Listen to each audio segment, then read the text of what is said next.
We really take Stealth Rock for granted, and I mean, it's not surprising. It's been around for so long, and it's never been raised for any sort of tiering action, in any serious sense, of course. There have been anti-Stealth Rock sentiments before. Going back to when Gen 4 was the current generation, then you had some players who were coming over from Advance, and they really didn't like what Stealth Rock did to the game. And, it's easy to dismiss that as, back in my day, it was better, we didn't have this broken stuff, blah, blah, blah, stuff like that. But that is too dismissive because it ignores the very real, or very legitimate complaints, I should say, there are about Stealth Rock. And there have been several, experienced DPP players who started in DPP who also say, yeah, I don't really love what Rox does to the game sometimes. And it's not even about punishing the Pokemon who are weak to it. It's more about punishing switching in general. And you could say, oh, well, with Sandstorm, it's really where the problem is, because without Sand, it's not that bad.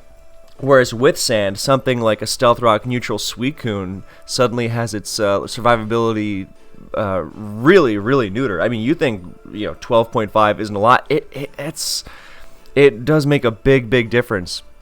Especially when you're not healing it off. If you were healing it off, it'd be different. It'd be more like GSC. So you could say, well, it's permanent sand that's the problem. I mean, sure, maybe. That's really a debate for another time. Here, of course, the question is, wow, what if Rox were in Gen 3? And, after thinking about it for, a few seconds, my first instinct is always, I think it would be broken. I think it'd be, I don't know if it would be busted outright, especially because in Gen 3, there were no suspect tests because the community was a lot smaller. Suspect testing came around in Gen 4 when Wi-Fi capabilities really expanded the world of competitive Pokemon to everyone, including yours truly, as opposed to the people who knew about online battle simulators. In Gen 3, with the smaller community, then there were no suspect tests, and there was very little tiering in general. You wouldn't say, oh, well, I don't like what Tyranitar does in the metagame, let's see what everyone else thinks, let's put it up for a suspect test. It was more or less based on a whim, and not just based on a whim, but very few things were banned in general. Kind of because of the community's general attitude of get good if you can't deal with so-and-so threat. If you can handle GSC Snorlax, pretty sure whatever you can throw at someone in Gen 3 is not beyond reasonable means of dealing with it. But, of course, that kind of attitude, that ship kind of sailed when Gen 4 came around, not surprisingly. But it was less, an attitude thing being the truth, so much as that kind of attitude coincided well with the generation. Because if you look at Gen 3, there really isn't anything too insane for you to deal with. Whereas in Gen 4, the power creep gets huge in so many ways. And at that point, you start to have to say, okay, maybe not everything that Game Freak throws at us, beyond like the cover legends and Deoxys and stuff, maybe not everything should be allowed in OU. But even that mentality took a long time to shake. Look how long it took. It took almost until Platinum for Garchomp, of all things, to be banned, which is absolutely mind-boggling. So I say all that to say I don't know if Rox would be banned in Gen 3 OU if it was the current gen. Maybe once it became a post-generation, and like Sandvale never would have been banned in with advances the current generation. Then again, people wouldn't. The whole honor system that existed back then meant that people didn't want to win by being quote-unquote scummy, so they didn't want to win by Sandvale, because it wouldn't prove that they were skillful. Because back then, there weren't tournaments, or as many big tournaments with trophies and such, so you were really playing so people would know you were good.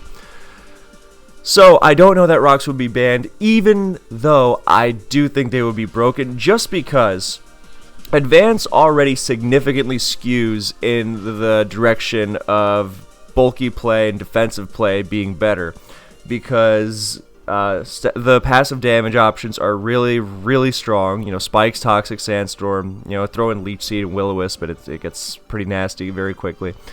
And more so, the offensive options are not big enough to counteract this. In Gen 4 and later, defensive play is very good, but the offensive options are also very good. Because the base power of moves is higher, you have more boosting options like choice specs, you have things like trick, all sorts of stuff. Stronger Pokemon, of course. Whereas, and the physical special play, that's a big one. Whereas in Gen 3, of course, offense is viable, but it's never as consistent, and not to the extent that defensive play always tends to be more consistent in several generations. Because in multiple generations, then you can run offensive teams just as consistently as defensive teams, more or less. In some gens more than defensive teams. But in Gen 3, yeah, offense is fine, but bulkier stuff is always going to be better, more consistent. And the problem, I think, is that Stealth Rock skews it even further in that direction, and I don't think that's healthy. You could say, hey, maybe Rocks being around is the push needed to ban Skarmory, because it would just hack everything to pieces with the passive damage. Because now even what's one of the most iconic, reliable team styles in Gen 3 OU, Superman, which has its whole premise as hovering above spikes. So, flyers, levitators, and now you can't hover, or you can't be more or less immune to hazards in the same way. There's only a couple Pokemon that are so well equipped. I mean, Claydol usage goes through the roof because it's immune to spikes, immune to sand, and it's resistant to Stealth Rock, and it spins. But of course, relying on Claydol to spin is very exploitable. But, the alternative is that you just collapse to hazards in general. Because what other Pokemon do you have that are that resistant to hazards? Just Flygon. Because even Skarmory is Rocks neutral. Now, you could also make the case that, hey, this actually makes Scarp easier to wear down. Maybe it's a good thing. So it's really tough to say. This is one of those hypothetical metagames where I think it would be best if it was tested. I know a lot of people like to do pet mods on Showdown. So, who would the rockers be? Well, if we just go by Gen 4 learn sets, then, Blissey would have it, of course. And then Tyranitar, Swampert, of course. Skarm is a great option. I guess Magneton usage is going way up. As if it's not already high enough. But, now if you put rocks and spikes on it, then it's just... Yeah, I think... and that's why I generally don't like the presence of rocks. I don't think that offensive Pokemon that are already struggling to... break through defense like Salamence and Zapdos and Aerodactyl, I don't think they need to be more limited. I don't think Charizard and Moltres need to be more or less completely knocked out of the metagame. I realize that it's not like that this conception of advance comes from my current view of what the tier is, and if rocks were always in Gen 3, not just dropped in after the fact, then it would be very different. But even divorcing myself from that knowledge that without rocks, then Charizard and Moltres are very good. Kind of like how in Gen 4 OU, Moltres would be very good without rocks. Then, I don't know. I think it's too much of a... There can't be that much passive damage without more offensive power. Because, as I've famously ranted in these videos... in many videos about how poor the offensive options are in Advance relative to the defensive ones. Yes, offensive teams can be good, can be viable, all that stuff, but stuff is just getting worn down so... I feel like Advance with Stealth Rock would be more like what people think GSC is than actual GSC. Except nastier because you run out of steam faster unless you completely commit to the war of attrition and just try to beat your opponent through longevity. Because the best walls are already going to be are already going to be fine in the face of rocks. Stuff with recovery, Swampert is resistant, Skarm. But I just don't like how much it limits Pokemon like Suicune and Celebi, and just because spikes are not on every team in Advance. And it's not even that spikes make a better team than a team with no spikes, because I think there are many team styles that have no spikes that are better than teams with spikers that aren't Skarmory, for example. Like, I would take special offense over a Cloyster team, like, any day of the week. But Skarmory teams are already the most consistent, and this just widens the gap between Skarmory teams and, other things. So... and obviously you don't have to put rocks and spikes on Skarm. It'd be way nastier if you just did it, the normal way. Rocks on Pert, spikes on Skarm. And I see it really devolving into this constant spinner recovery kind of thing. Whereas GSC really is quite offensive. And not to say that defensive play is bad, of course, and you need longevity, but you can be very aggressive in GSC and be very successful and consistent. Whereas in Advance, then I think nowadays it's already tough to be consistent with offense with how fast you get worn down by spikes, toxic, well, not necessarily those, but those in conjunction with Sandstorm is just... So maybe what we're really realizing here is that Permasand is nuts. But I also really don't like the idea of a metagame with Calm Mind Suicune and no sand. But I mean, hey, if this is the path we're going down, if we're going to like tier this like it's a current generation, like it's active, then I would say there's no reason to not just go wild with this sort of stuff. Like whenever someone says, "Oh, we can't ban X because then we'll also have to ban Y," then the answer is always, well, then you ban Y, very, very obviously. So, normally I have no problem with that line of thinking. It's just that for such a metagame as this, then that might be a bit of a tough sell. But it's something to consider for sure. You might have a bunch of cascading bans, like, oh, rocks and spikes are fine without sand, so we get rid of sand, because sand is kind of obnoxious in general, and then we have to get rid of Suicune, and I don't know if Snorlax is necessarily that bad, but maybe even Suicune isn't that bad with, forcing the whole Zapdos thing. I don't know. And actually, I take it back. Zapdos even has to deal with rocks now, and it doesn't have Roost. I didn't even touch on that. At least in Gen 4, many Stealth Rock weak Pokemon have Roost. Now, I'm saying it's a good thing that Skarmory doesn't have Roost in Advance. That would completely shatter everything. But I don't think that Zapdos and I was gonna say Arrow, but I don't think Arrow would use Roost that much. But mostly Zapdos or Salamence, that's what I'm thinking of.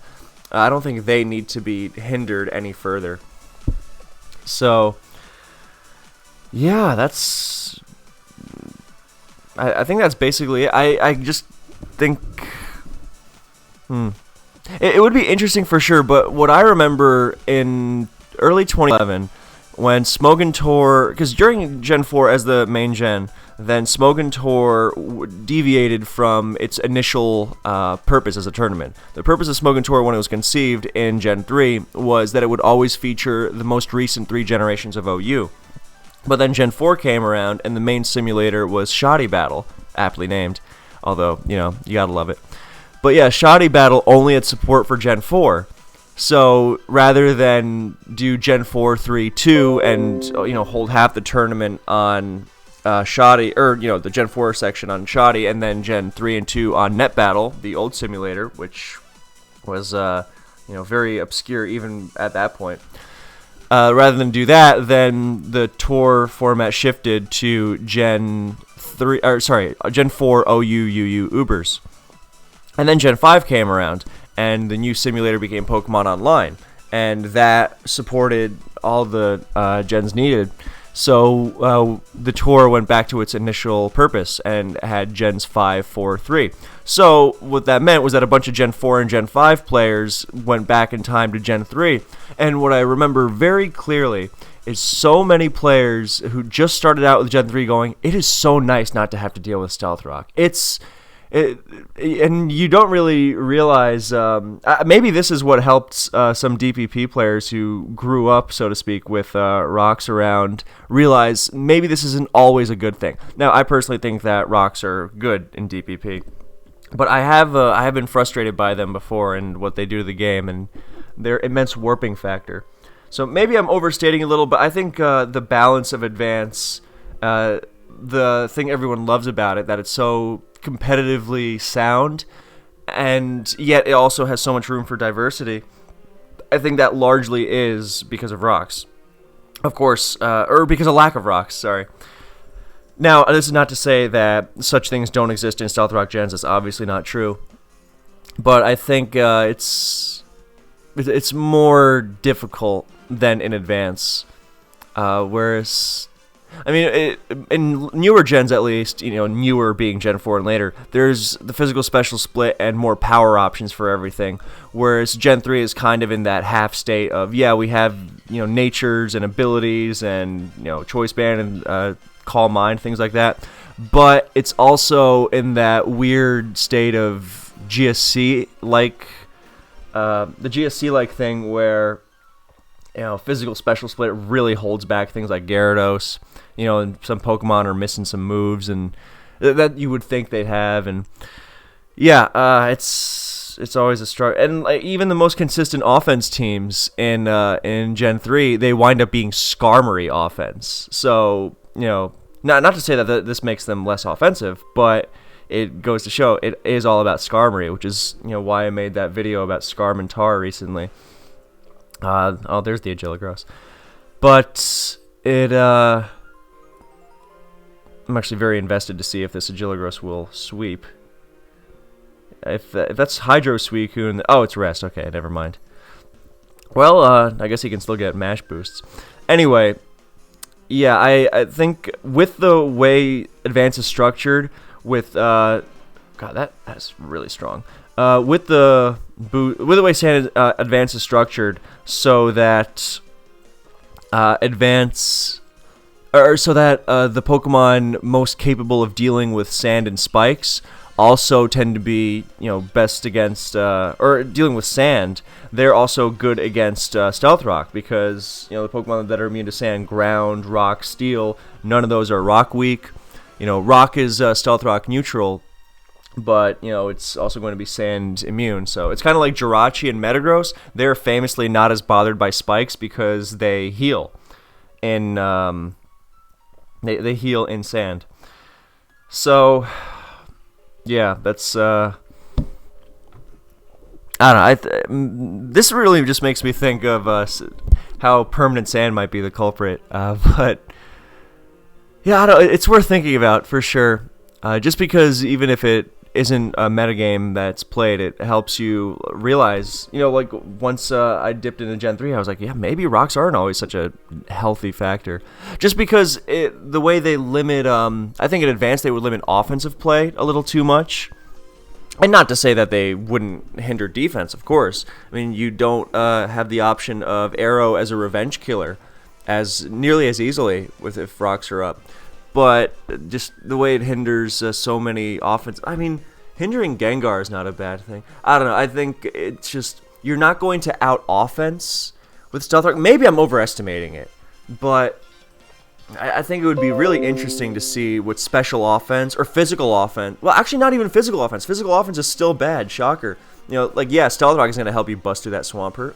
But special offense, for example, with rocks and sand digging into Blissey, I think it'd be better. But it's also getting chunked way more quickly. You have your Suicune and Celebi that are starting out at 87.5, and that makes EVing them much more of a pain in order to withstand revenge kills from Dugtrio and things like that. Maybe the extra chip on everything from Stealth Rock makes Dugtrio broken. Who knows? So, yeah, tough to say. I think that I'm just glad that it doesn't exist. I think look at this right on the screen right now. You have a Charizard versus Moltres matchup, and I realize this isn't competitively minded, but then again, I don't think Stealth Rock was entirely competitively minded. I think they kind of overdid it with the effectiveness of the typing, and that's an interesting thought. Like, what if Stealth Rock wasn't as strong? What if it only did 25% to the Stealth Rock, to the quad weeks, or 33% or something like that. Make it like the anti-regenerator or something. and maybe you make the regular Stealth Rock weak like the whatever 2 layers of spikes is, something like that. Yeah, I think something like that would be better. Anyway, I know that's not the same, or I know it's not the same mathematically. If it's whatever 2 spikes is, which I think is like 18.7 or something, or it's I forget. It's like actually no 16.7, isn't it? Yeah, I don't know. No one. The second spike is bad. I gotta make that a video. Why the second spike sucks, famously. So. Yeah, so the point being, I know it's not competitively minded, but part of the reason we play Pokemon is because we like Pokemon, right? We have attachment to the Pokemon on the screen. And so now, while you can have attachment to very limited metagames, like with RBY and GSC, for example, you don't necessarily need every Pokemon in the game to be viable to enjoy it. But at the same time, you also don't really love limiting the options that could be. Now, again, you want to have some sort of limit. You want to have some sort of centralizing factor where you don't just let everything be viable, because then you can't check everything, and then you have a metagame of chaos. But I think there's a balance to be found. Do I think Gen 4 OU would be better without rocks, just as the most direct, immediate counterpoint to this? I don't know. I have to say probably not, just because the idea of dealing with Zapdos with Roost and Gyarados and things without, or a physical Gyarados with a Waterfall, or Water Stab using Gyarados, you know what I mean? That really does not appeal to me. So I think that rocks are for the better. But in a Gen 3 context, it all comes back to the fact that there's not enough power options. And so rocks just drive it more in the direction of slowing everything down. It's kind of like banning Snorlax in Gen 2. If you take away that defensive crux, then you can't. Then the offensive options are. It's different but similar in the sense that in Gen 2, if you ban Lax, then the offensive options just crash into each other. Very, very. It's a very volatile environment, so your only option, if you want to be at all reliable, is to slow the game way down. And that's when GSC becomes what everyone says GSC is, i.e. an insane stallfest, because it's the only way to be reliable. Now, as I mentioned earlier, GSC now is completely fine. In fact, some people think that GSC is too offensive. But it's really not as... Yeah, I'm starting to go in circles. So I'm just going to skip through the end of this, because I know I showed the first 2 games of the series, just in case anyone's been invested. There's another focus. Oh, nice Ice Beam on the Switch. Then I actually have to get going. So, there's the beam. Yeah, just imagine this with... like, Salamence is a great Pokemon in Gen 3, but it has its issues, and just crippling it with rocks would not bring any benefit, just volatility. And yeah, I've made my point at this point. I think, wow, that is a nasty crit. How high is that Swampert? Yeah, I don't know if that was really necessary. That was a little on the cheeky side. Great double. Mag goes down. Here's the rest Pert again. Just barely surviving that HP grass. Look at T-Tar go. Starmie, double, nice. Oh, it's a focus Pert. Wasn't expecting that on a Blissey team. Yeah, so that is the game. Well, okay, the Swampert rest, but no way is it gonna... Calm Mind, HP Grass. I don't know why that wasn't just a straight HP Grass, but fine. Alright, thank you guys for watching. I hope you enjoyed, and I will catch you in the next one.